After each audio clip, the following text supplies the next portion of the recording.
मुअज़्ज़ज़ नाज़रीन, जैसा कि आप लोग जानते हैं कि तहकीक की बदौलत आए रोज़ नई नई चीज़ें दरियाफ़्त होती रहती हैं। ड्रोन टेक्नोलॉजी भी इसी तहकीक का नतीजा है। आज से कुछ अर्सा पहले तक अगर हम बात करें तो ड्रोन्स का इस्तेमाल सिर्फ वॉर्स या वेपन के लिए इस्तेमाल होता था, लेकिन कुछ अर्सा से इसका सिविक यूज़ भी बहुत ज़्यादा बढ़ गया है। सिविक यूज़ का मतलब है आम पब्लिकली इसका इस्तेमाल। सिविक यूज़ की अगर हम बात करें तो उसमें आप देख सकते हैं कि रोज़मर्रा ज़िंदगी में आजकल शादी ब्याह के फंक्शंस, किसी पॉलिटिकल गैदरिंग, हिस्टोरिकल पॉइंट्स के विज़िट्स, टूरिज़्म के हवाले से और इसके अलावा और भी कई हवालों से ड्रोन्स का इस्तेमाल बढ़ गया है। इसके साथ साथ इसका एक और अहम इस्तेमाल जो कि एग्रीकल्चर में है, और इससे एग्रीकल्चर में बहुत ज़्यादा आसानियाँ पैदा हुई हैं। उन तमाम पहलुओं के बारे में आज हम बात करेंगे कि ड्रोन्स ने एग्रीकल्चर में किस लिहाज से अपना लोहा मनवाया है। नो डाउट अभी डेवलपिंग कंट्री जैसा कि पाकिस्तान में इस कदर ये पजीराई हासिल नहीं हो सकी, लेकिन हम पूरी उम्मीद हैं कि आने वाले कुछ सालों में ये बहुत ज़्यादा पॉपुलर हो जाएगा। ड्रोन्स के एग्रीकल्चर में इस्तेमाल के लिहाज से अगर हम बात करें तो इसके बेशुमार यूजेस हैं, बेशुमार इस्तेमाल हैं। सबसे पहले हम इस्तेमाल की बात करें तो क्रॉप स्काउटिंग में इसको इस्तेमाल किया जा सकता है। क्रॉप की स्काउटिंग, सर्वेलेंस, जो कि फ़िज़िकली किसी बड़े फील्ड में, बड़े एरिया में मूव करना, चलना, या इवन क्रॉप बड़ी स्टेज पे पहुंच जाए तो तब भी फील्ड में मूवमेंट मुश्किल हो जाती है। तो उन तमाम सूरतों में ड्रोन्स की मदद से हम बआसानी स्काउटिंग कर सकते हैं। दूसरा जो इसका बड़ा इस्तेमाल है वो से ये है कि क्रॉप हेल्थ मॉनिटरिंग। हम क्रॉप की हेल्थ भी जांच सकते हैं कि क्या क्रॉप में किसी किस्म का न्यूट्रिशनल डेफिशिएंसी या डिज़ीज़, इंसेक्ट पेस्ट अटैक या किसी किस्म का उसको हेल्थ इशू तो नहीं है, या अगर है तो कितने एरिया में है, किस फील्ड में है, कितने पैचेस पे है। तो ये तमाम हम एरियल व्यू से ड्रोन के ज़रिए ये इंफॉर्मेशन गैदर कर सकते हैं। थर्ड जो इसका इस्तेमाल है वो फील्ड सर्वेज़ हैं। हम ड्रोन्स की बदौलत फील्ड का सर्वे कर सकते हैं कि हमारे पूरे फील्ड में कौन से पैच की क्या कंडीशन है। ये फील्ड ग्रीनरी या कैनोपी कवरेज के हवाले से भी हो सकती है, डिजीज़ इन्फेस्टेशन के हवाले से भी हो सकती है, या किसी और न्यूट्रिशन डेफिशिएंसी के लिहाज से भी हो सकती है। नेक्स्ट जो यूजेस है इसका वो है नाइट्रोजन रिकमेंडेशन। हम ड्रोन्स की बदौलत सेंसर डिटेक्शन के ज़रिए ये फाइंड आउट कर सकते हैं कि किस फील्ड में नाइट्रोजन की डेफिशिएंसी है, और इवन एक फील्ड के अंदर किस पैच में नाइट्रोजन की डेफिशिएंसी है और कितनी डेफिशिएंसी है, और कहाँ पे हमें फर्टिलाइज़र ऐड करने की ज़रूरत है और कहाँ पे हम फर्टिलाइज़र को ऐड करने की ज़रूरत नहीं है। तो नाइट्रोजन रिकमेंडेशन भी हम ड्रोन के ज़रिए फाइंड आउट कर सकते हैं।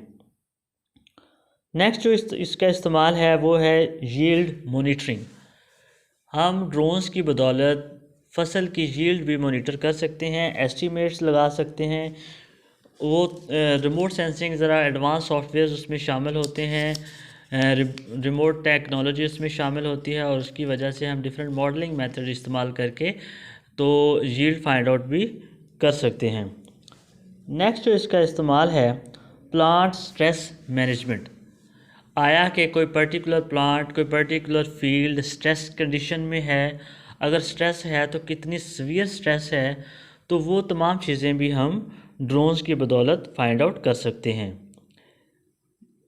नेक्स्ट इस्तेमाल है ड्राउट असेसमेंट, यानी कि किसी पर्टिकुलर फील्ड में या किसी पर्टिकुलर जगह पे पानी की कमी तो नहीं, अगर पानी की कमी है तो कितनी है और कितना पानी कब देने की ज़रूरत है। ये तमाम चीज़ें, इन तमाम सवालों का जवाब हमें ड्रोन्स की बदौलत बआसानी मिल सकता है। इसके अलावा जो दीगर चंद इस्तेमाल हैं वो लीफ एजिंग के हवाले से हैं, leaf area index, leaf canopy cover. हम ये तमाम चीज़ें भी, ग्रीनरी कवरेज वगैरह भी फाइंड आउट कर सकते हैं। और इसके अलावा एक और इस्तेमाल है वो है फिनोलॉजी के हवाले से। फिनोलॉजी मतलब कि क्रॉप आपकी किस ग्रोथ स्टेज पे पहुंच गई है, आया कि वो वेजिटेटिव ग्रोथ स्टेज में है या रिप्रोडक्टिव ग्रोथ स्टेज में है, फ्लावरिंग पे है या मैच्योरिटी की तरफ जा रही है। ये तमाम चीज़ें भी आप विजुअली ड्रोन्स के ज़रिए बआसानी देख सकते हैं और इंतहाई मुख्तसर वक़्त में। इसके अलावा ट्री क्लासिफिकेशन में भी इस्तेमाल किया जा सकता है और हिली एरियाज़ में ट्री प्लांटेशन के लिए भी, ट्री सीडिंग के लिए भी ड्रोन्स को इस्तेमाल किया जा सकता है। और इसमें इसकी जो कैपेसिटी है वो तकरीबन 4 लाख सीड डिस्पर्सिंग है। 4 लाख सीड से सोएं हो सकती है ट्रीज़ की हिली एरियाज़ में पर डे के लिहाज से। इसके अलावा ड्रोन्स के ज़रिए इरिगेशन भी की जा सकती है और न्यूट्रिएंट्स का जो फोलियर स्प्रे है या एरियल स्प्रे भी ड्रोन्स के ज़रिए किया जा सकता है। पेस्टिसाइड कंट्रोल, पेस्टिसाइड स्प्रे भी ड्रोन्स के ज़रिए किया जा सकता है। और इसी के साथ साथ even weed control, weed identification या वीड से ज़्यादा इन्फेस्टेड पैचेस भी आइडेंटिफाई करके तो उनको वीड स्प्रे भी ड्रोन्स की बदौलत किया जा सकता है। उसके अलावा फील्ड एक्टिविटीज़ या फार्म एक्टिविटीज़ जो हैं वो आप अच्छी तरह मॉनिटर कर सकते हैं कि आया कि आपकी जो लेबर है, आपका फार्म बहुत बड़े साइज़ का है, हेक्टेयर्स पे फैला हुआ है और आप आसानी से मॉनिटर कर सकते हैं कि आया कि आपकी जो लेबर है वो एक्टिवली काम कर रही है, या अगर इरिगेशन हो रही है फील्ड्स में तो क्या वो प्रॉपर हो रही है, कहीं पे कोई मसला तो नहीं है, कहीं अगर जो है डैमेज है वाइल्ड एनिमल्स का, या इवन नाइट सिक्योरिटी के तौर पे भी हम ड्रोन्स को इस्तेमाल कर सकते हैं फील्ड सिक्योरिटी के लिहाज से। और फिर अगर फील्ड में किसी वजह से कोई नुकसान हुआ है और बारिश की वजह से या आंधी की वजह से, तो वो भी आप ड्रोन्स की बदौलत बआसानी एस्टिमेट कर सकते हैं कि कौन सा फील्ड या कौन सा पैच या कौन सी जगह कितनी मुतासर हुई है।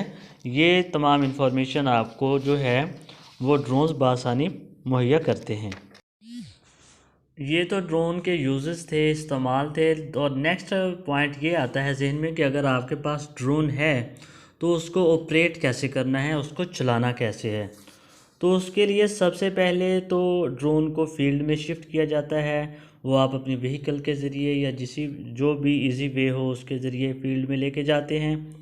नेक्स्ट उसमें आप बैटरीज फिक्स करते हैं, फिर उसकी कैलिब्रेशन की जाती है। किसी भी फील्ड में या किसी भी इस्तेमाल के लिहाज से उसकी कैलिब्रेशन बहुत ज़रूरी है और फिर ही उसकी एफिशिएंसी इम्प्रूव हो जाती है।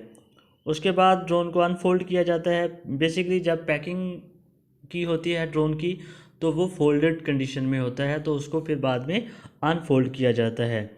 फिर उसमें आपने टैंक फिलिंग करनी है। ये हम उन ड्रोन्स की बात कर रहे हैं जिसके ज़रिए आपने कोई इरिगेशन या किसी भी किस्म का लिक्विड एप्लीकेशन करनी है, तो उस ड्रोन की बात कर रहे हैं। सो अनफोल्ड किया जाता है, उसके बाद उसकी टैंक फिलिंग की जाती है। आया कि आपने वाटर स्प्रे करना है, न्यूट्रिशन स्प्रे करना है या पेस्टिसाइड वीडीसाइड जो भी स्प्रे करना है, उसकी प्रॉपर फार्मूलेशन बना के तो वो टैंक की फिलिंग की जाती है। उसके बाद उसको नोज़ल्स अटैच की जाती हैं।